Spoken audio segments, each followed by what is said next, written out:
Once upon a midnight dreary, while I pondered, weak and weary, over many a quaint and curious volume of forgotten lore, while I nodded, nearly napping, suddenly there came a tapping, as of someone gently rapping at my chamber door. "'Tis some visitor," I muttered, tapping at my chamber door. "Only this and nothing more." Ah, distinctly I remember, it was in the bleak December, and each separate dying ember wrought its ghost upon the floor. Eagerly I wished the morrow, for vainly had I sought to borrow from my books surcease of sorrow, sorrow for the lost Lenore, for the rare and radiant maiden whom the angels name Lenore, nameless here forevermore. And the silken, sad, uncertain rustling of each purple curtain filled me with fantastic terrors never felt before, so that now, to still the beating of my heart, I stood repeating, "'Tis some visitor entreating entrance at my chamber door, some late visitor entreating entrance at my chamber door. This it is, and nothing more."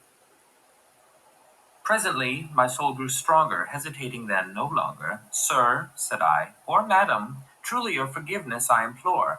But the fact is, I was napping, and so gently you came rapping, and so faintly you came tapping at my chamber door, that I scarce was sure I heard you."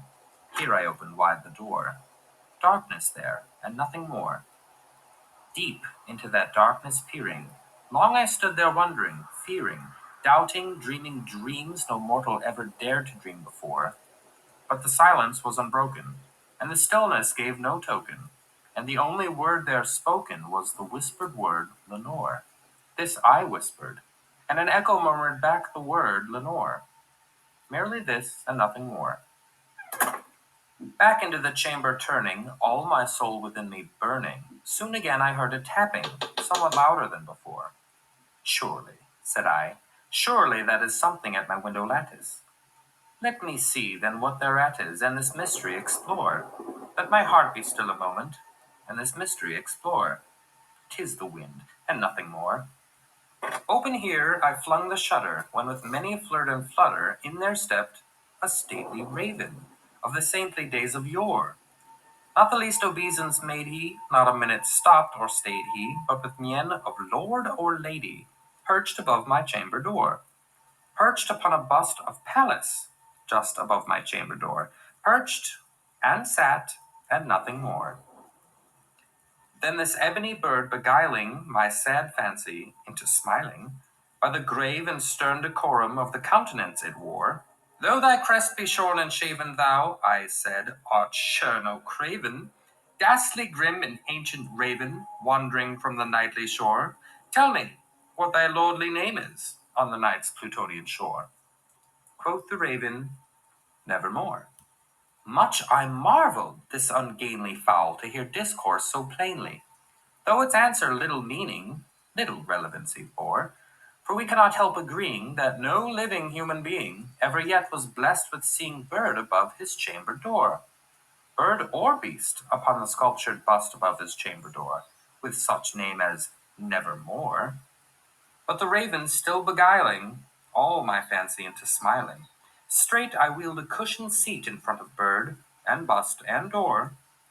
Then upon the velvet sinking I betook myself to linking fancy unto fancy, thinking what this ominous bird of yore, what this grim, ungainly, ghastly, gaunt, and ominous bird of yore meant in croaking "Nevermore." Then methought the air grew denser, perfumed from an unseen censer swung by seraphim whose footfalls tinkled on the tufted floor. "Wretch," I cried, "thy God hath lent thee, by these angels he hath sent thee, respite, respite and nepenthe from thy memories of Lenore. Quaff, oh quaff this kind nepenthe, and forget this lost Lenore." Quoth the raven, "Nevermore." "Prophet," said I, "thing of evil, prophet still, if bird or devil, by that heaven that bends above us, by that God we both adore, tell this soul, with sorrow laden, if within the distant Aidenn it shall clasp a sainted maiden whom the angels name Lenore, clasp a rare and radiant maiden whom the angels name Lenore." Quoth the raven, "Nevermore." Be that word our sign of parting, bird or fiend, I shrieked, upstarting, get thee back into the tempest and the night's Plutonian shore. Leave no black plume as a token of that lie thy soul hath spoken. Leave my loneliness unbroken. Quit the bust above my door. Take thy beak from out my heart, and take thy form from off my door. Quoth the raven, nevermore. And the raven, never flitting, still is sitting, on the pallid bust of Pallas just above my chamber door. And his eyes have all the seeming of a demon's that is dreaming, and the lamplight o'er him streaming throws his shadow on the floor. And my soul from out that shadow that lies floating on the floor shall be lifted nevermore.